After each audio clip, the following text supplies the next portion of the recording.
com 300 a vencer uma batalha. Eu sirvo um Deus dessa forma.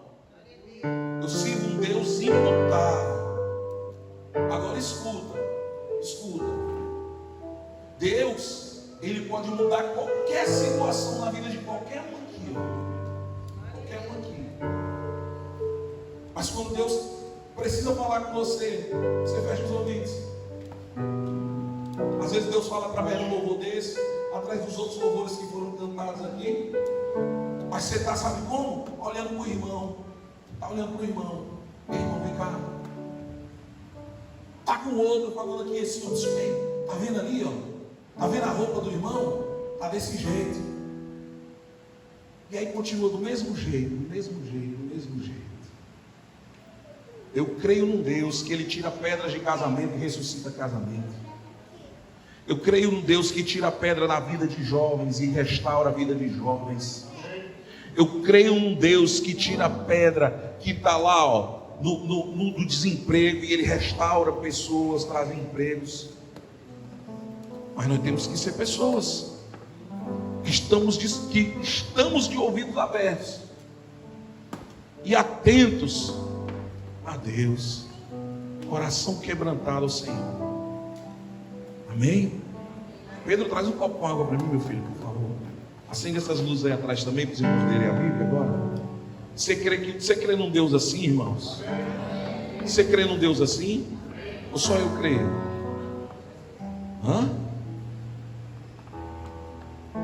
Abra sua Bíblia.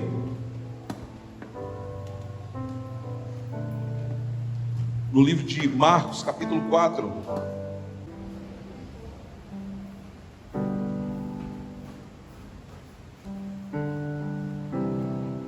Quem recebeu o videozinho do devocional dessa semana? Que a gente está gravando? Eu gravei. Quem recebeu, levanta a mão assim.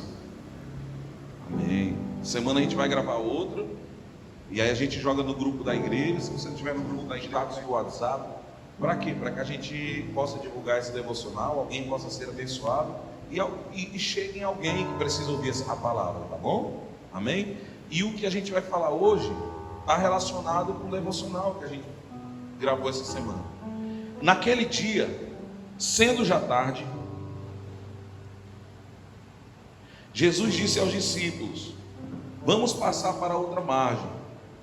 E eles, despedindo a multidão, o levaram, assim como estava no barco, e outros barcos o seguiam. Ora, levantou-se grande temporal de vento, e as ondas se arremessavam contra o barco, de modo que o mesmo já estava se enchendo de água. E Jesus estava na popa dormindo, sobre o travesseiro. Os discípulos o acordaram e disseram: Mestre, Senhor, não se importa que pereçamos? E ele, despertando, repreendeu o vento e disse ao mar: acalme-se, fique quieto. O vento se aquietou e tudo ficou bem calmo. Então Jesus lhe disse: por que vocês são tão medrosos? Como é que ainda não têm fé? E eles, possuídos de grande temor, diziam uns aos outros: quem é este que o vento e o mar lhe obedecem? Vamos lá. Jesus estava no barco e ele estava pregando para uma grande multidão. De repente, baixou a tarde. Ele olha para os discípulos, diz para os discípulos assim: olha, vamos atravessar para o outro lado do mar. Quando eu li essa passagem, eu falava assim: como é que atravessa o mar? Porque se a gente atravessar o mar aqui no Ceará, pegar aqui a costa, se a gente for atravessar o mar, a gente vai chegar lá onde? Na Jamaica, né? Não é isso? Se eu não me engano. E eu passava, como é que Jesus atravessava o mar para o outro lado do mar? É porque esse mar não era um mar. Ele é conhecido o Mar da Galileia, que é um grande lago, é o Lago de Tiberíades. Ele tem 20 quilômetros de largura e 16 quilômetros de comprimento. E ele é arrodeado de montanhas. Entre esses montes que arrodeiam o Lago de Tiberíades, ou o Mar da Galileia, é o monte mais alto de Israel, que é o Monte Hermon. E quando acontece que o vento fica canalizado, Porque no lago não tem, eu nunca vi um lago com onda. Você já viu um lago com onda? É difícil. Mas lá o que acontece? O vento ele fica canalizado entre ali os montes. O calor de Israel derrete a geleira do Monte Horebe e de vez em quando desce ali gelo. Quando cai o gelo no mar, às vezes ele faz redemoinhos, às vezes ele faz ondas, principalmente em época de chuva, quando começa a estar chuvoso. Para vocês terem uma ideia, lá ainda é tão perigoso até hoje que embarcações a motores não arriscam passar lá em época de tempestade, quando está chovendo, quando a tempestade está grande. Mas Jesus diz aos discípulos: olha, vamos atravessar para o outro lado. E eles entram no barco, diz que levaram Jesus assim como ele estava, já estava dentro do barco. E eles levaram Cristo. Quando chega no meio do caminho, Jesus dorme, adormece e levanta-se uma grande tempestade. Eles ficam temores, ficam com medo, acordam Jesus e Jesus, não te importa que nós pereçamos? Jesus se acorda e diz ao mar: acalma-te vento, acalma-te mar. E ali o mar se acalma e agora eles não estão mais com medo do mar, agora eles estão com medo de Jesus. Isso que eles ficaram com medo de Jesus. Quem é este que até o mar obedece?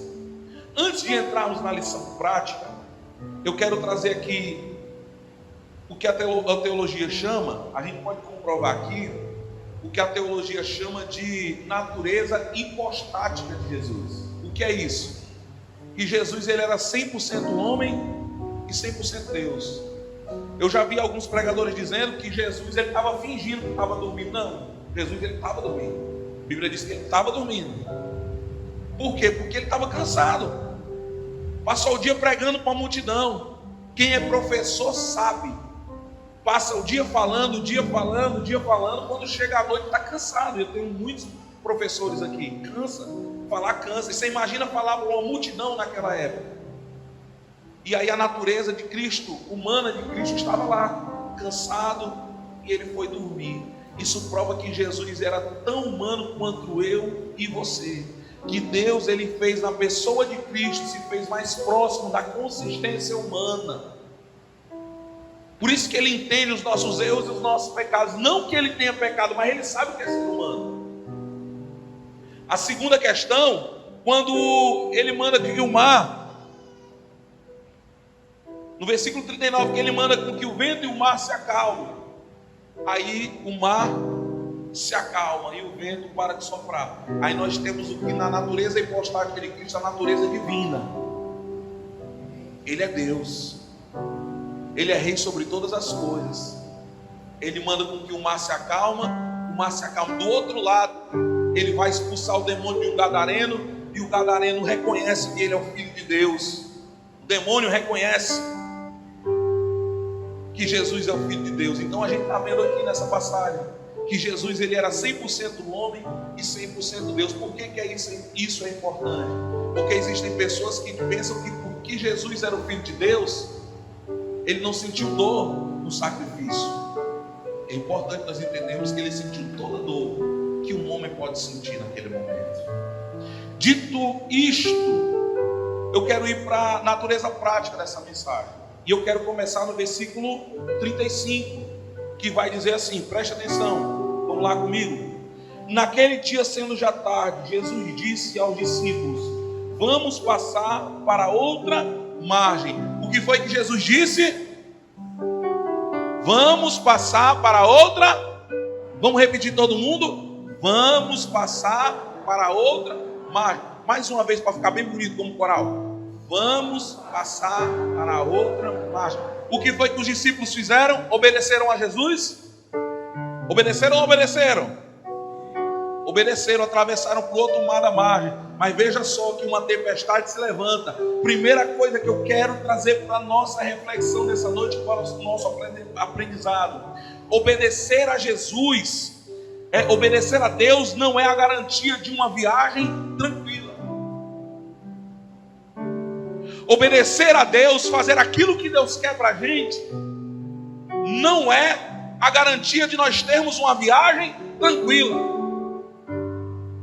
Quando Jesus diz algo para você no seu coração, traz uma certeza no seu coração, não quer dizer que você não vai ter dificuldade para alcançar aquilo. Você vai ter as mesmas dificuldades, você vai ter gente que vai puxar seu tapete, você vai ter gente que vai falar mal de você, você vai ter de todo tipo de dificuldade que você vai ter, não é garantia. Não. Os discípulos obedeceram a Jesus. Jesus disse: vamos atravessar para o outro lado. Eles foram atravessar, mais uma tempestade se levanta. Eles podiam pensar muito bem, mas puxa vida, nós obedecemos, fizemos o que o mestre mandou. E é o que você pensa. Será que eu estou fazendo algo errado? Será que não foi isso que Jesus disse? Será que eu entendi errado? Mas eu obedeci aquilo que Jesus disse, mas será que eu entendi errado? Será que eu não estou fazendo o que é correto? Obedecer a Jesus não é garantia de uma viagem tranquila, não. Pelo contrário, Jesus disse assim: olha, no mundo tereis aflições, mas tem de bom ânimo, porque eu venci o mundo. Ele ordena que nós tenhamos ânimo para vencer aquilo que vai chegar. Então deixa eu te dizer uma coisa: às vezes vem uma dúvida no teu coração, você achando que você não está fazendo o que é certo perante a Deus, mas às vezes você está fazendo, mas está sendo difícil, é porque a viagem é certa, mas não é tranquila. Amém? Vai se levantar tempestades. Segunda coisa, a viagem não é tranquila, mas quando a gente obedece a Jesus, existe uma certeza que nós iremos chegar aonde Ele ordenou.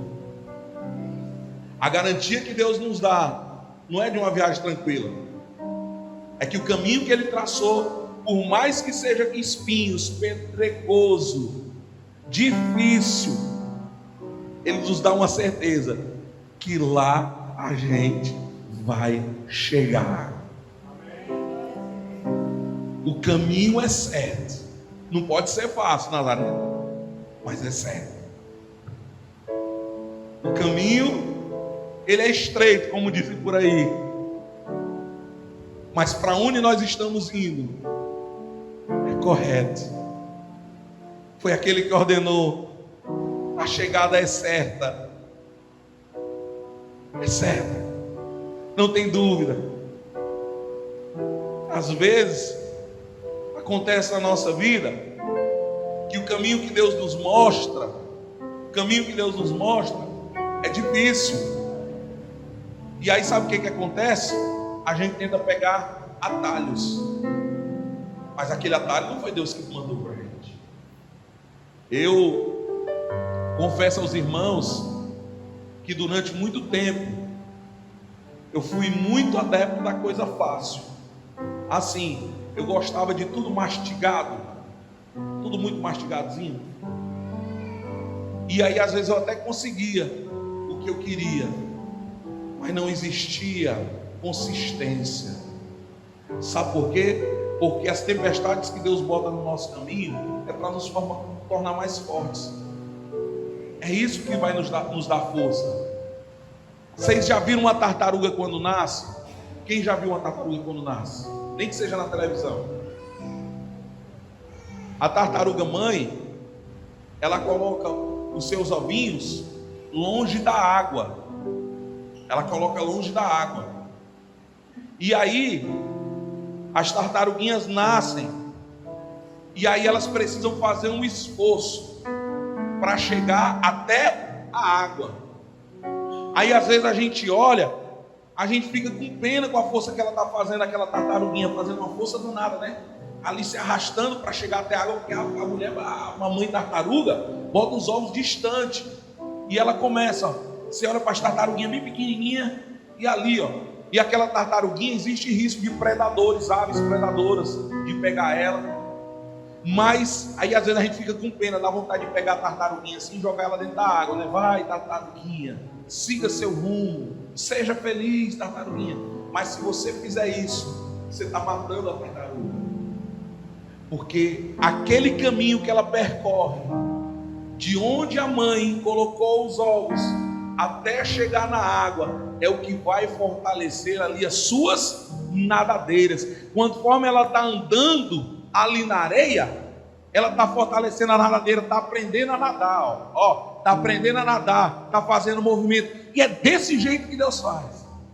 Ele nos coloca no caminho e coloca dificuldade, porque durante o caminho você vai aprender o que você vai ter que fazer quando chegar no momento certo. Amém? Terceira coisa, versículo 37. Vai dizer assim: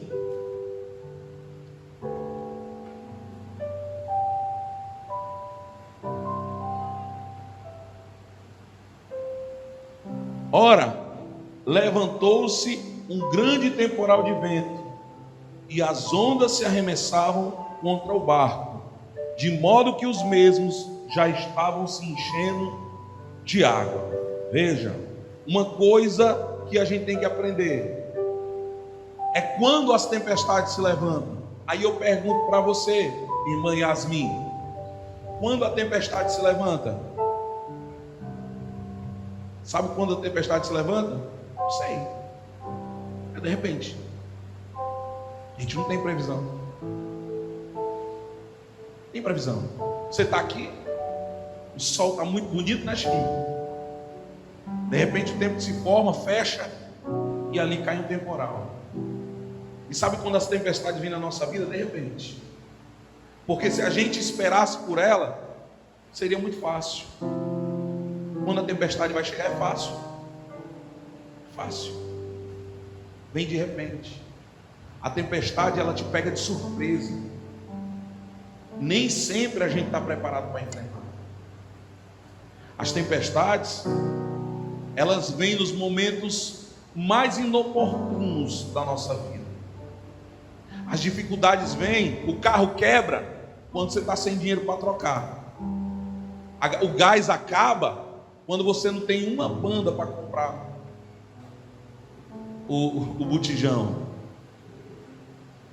O café, quando você vai de manhã olhar, acabou.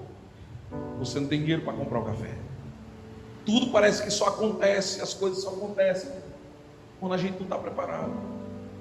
Às vezes você vai fazer um exame de rotina, ou fazer um exame de sangue rotineiro, e de repente você é surpreendido com a doença que você nunca imaginou ter.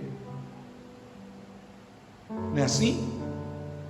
Às vezes você chega no trabalho e não imagina como vai ser nesse dia, mas quando você chega, está lá as tuas contas carimbadas já, e o patrão só diz para você: seja feliz em outro lugar. As tempestades, elas aparecem quando a gente menos espera. É assim que elas aparecem. É assim. E foi assim com os discípulos. Eles estão atravessando, mas de repente uma tempestade apareceu. Quando a gente está menos preparado para elas, é o momento que aparece. Interessante, trazendo para a vida prática, quem morou em São Paulo, como passei minha adolescência toda em São Paulo, eu costumo dizer que São Paulo ele tem as 4 estações do ano num dia só. Você sai de casa, você bota um blusão, está um frio danado. Aí quando vai dando 10 horas da manhã, o sol abre rachando que você tem que vai tirar o blusão. Daí quando você tira o blusão, quando dá 1 hora da tarde, o tempo escurece que parece que já é noite, cai uma chuva danada. Quando você volta para casa às 7 horas da noite, é um frio de, sabe? Então é as 4 estações do ano num dia só. É dessa forma. E assim nós temos que estar preparados para isso na nossa vida. Porque as tempestades, elas chegam de repente, sem avisar, dos momentos menos oportunos. E foi assim com os discípulos. Só que eles tinham eles tinham um ás na manga. E qual era esse ás? Versículo 38 vai dizer assim: e Jesus estava à polpa sobre o travesseiro, e os discípulos acordaram e lhe disseram: mestre, o Senhor não se importa que pereçamos? Preste atenção à pergunta dos discípulos. Perguntou para Jesus: Senhor, o Senhor não se importa que nós pereçamos? Primeiro, Jesus estava, do sono de Jesus não era de indiferença. O sono de Jesus era de quem estava preparado ou estava em paz em meio à tempestade. Sabe qual foi o erro dos discípulos? Olharem para a tempestade, porque se eles tivessem olhado para Jesus assim, não, se o mestre está calmo, é porque está tudo tranquilo. Então, quando as tempestades vierem, como que a gente deve passar por ela? Não olhar para a tempestade, olhar para Jesus. Deve olhar para Cristo. Se Ele está calmo, se Ele não está falando, é porque está tudo tranquilo. E às vezes a gente se aperreia com o silêncio do Senhor. Olhe para Jesus, olhe para Ele. Não olhe para o irmão que está do lado, nem para quem está dentro do barco com você, porque às vezes quem está dentro do barco com você está mais desesperado que você, e vai te desesperar mais ainda. Olhe para Jesus, olhe para Ele, porque Ele é que é a nossa referência. Deixa eu olhar para Ele. Como é que Jesus está? Jesus está dormindo? Então também vou dormir, porque se Ele está dormindo, está tudo calmo, está tudo tranquilo, não tem problema nenhum. E às vezes a gente olha para Jesus, Ele está dormindo, mas a gente se desespera, mesmo assim.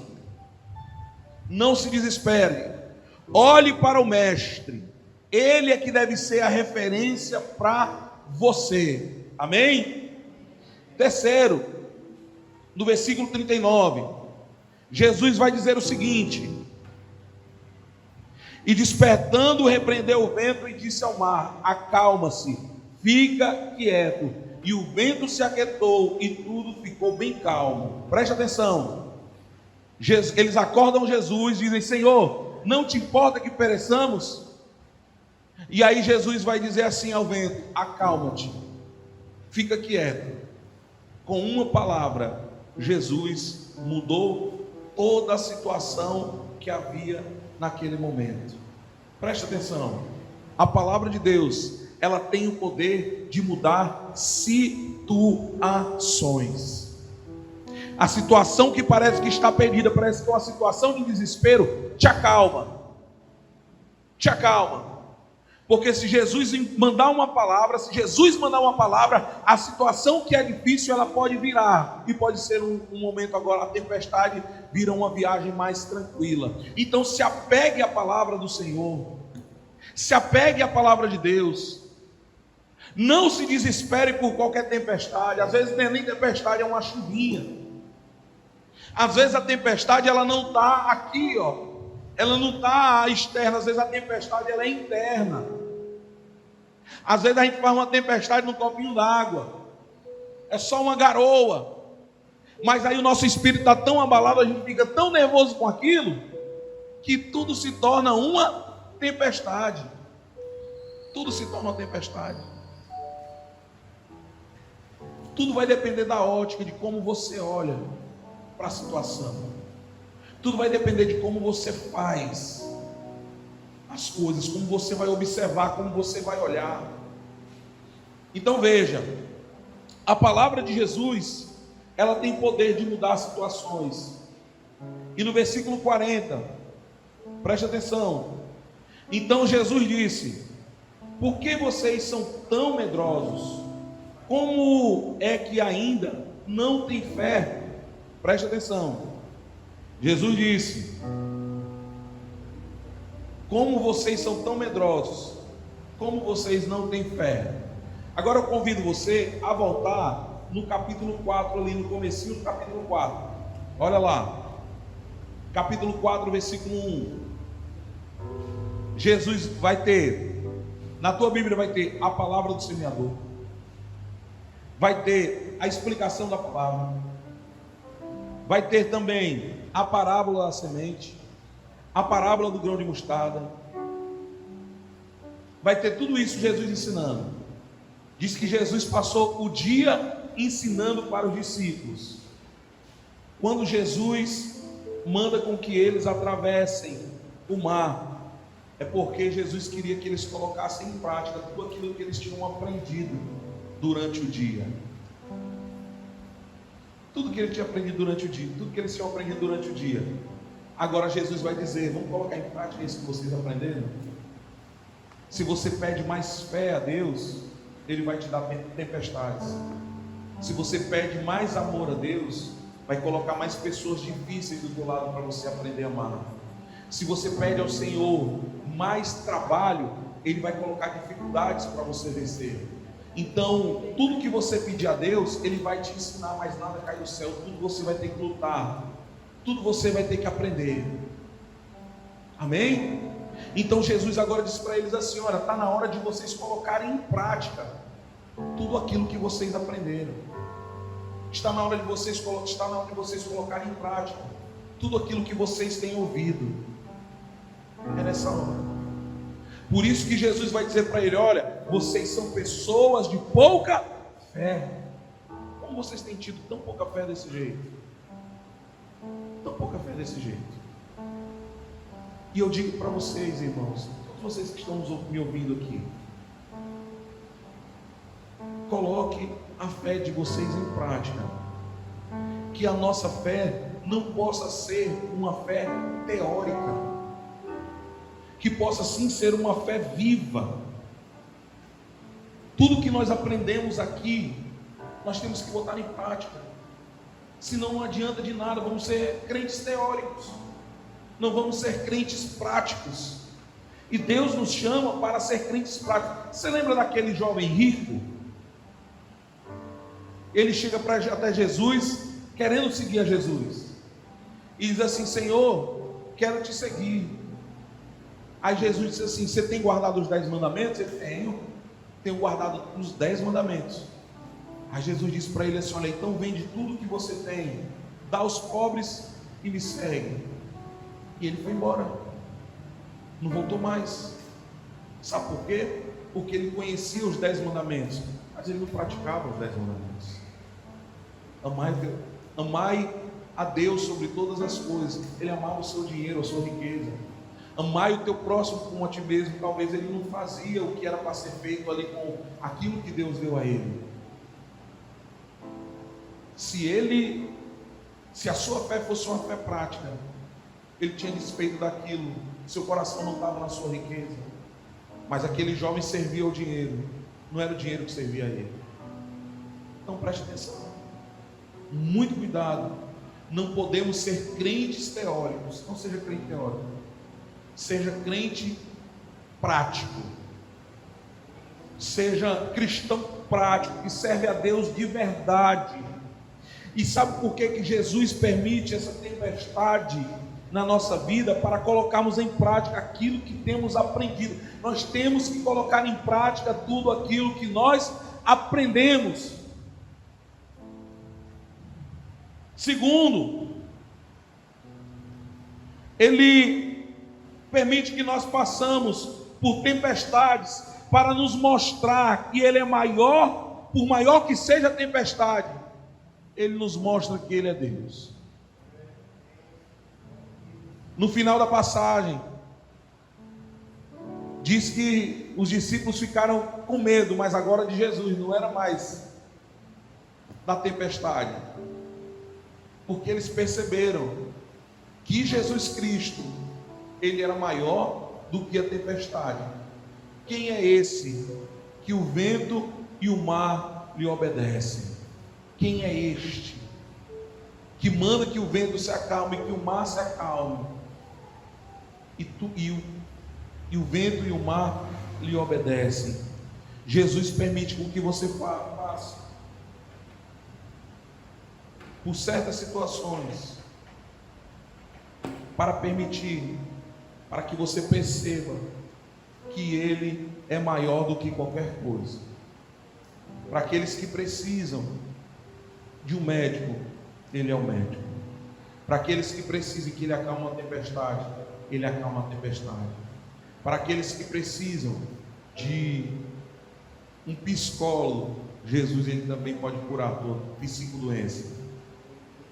Jesus, Ele é o nosso Deus, e Ele é maior do que todas as coisas.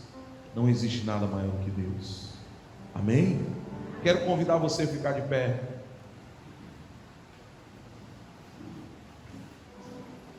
Convidar o irmão Roger.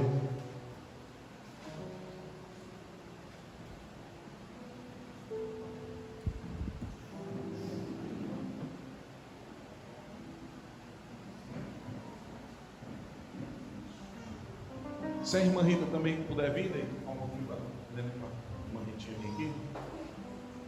Eu quero que nessa noite você declare o quão grande é o seu Deus. Mas eu não quero que você olhe para o irmão que está do lado, nem para o irmão que está na frente, mas que você declare do fundo do seu coração o quão grande é o teu Senhor.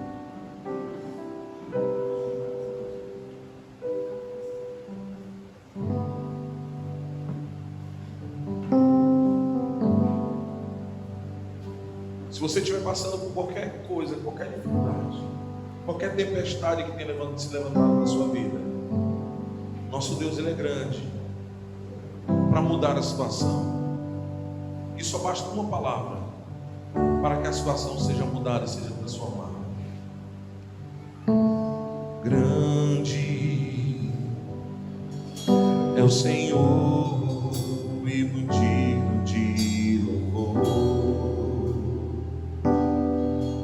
na cidade do nosso Deus, teu santo monte. Alegria, a alegria de toda a terra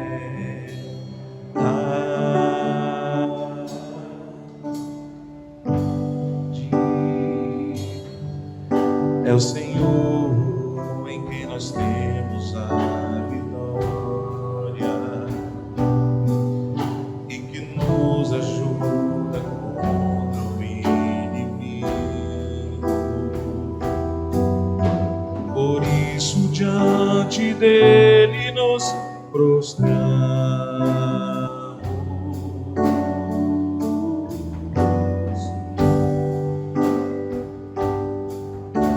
Queremos o teu nome engrandecer e agradecer-te por tua obra em nossas vidas. Confiamos em teu infinito amor, pois só tu és o Deus eterno sobre toda a terra e céu.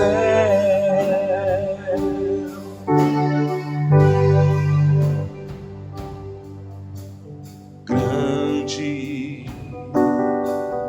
é o Senhor em quem nós temos a vitória, que nos ajuda contra o inimigo. Por isso diante dele nos prostramos.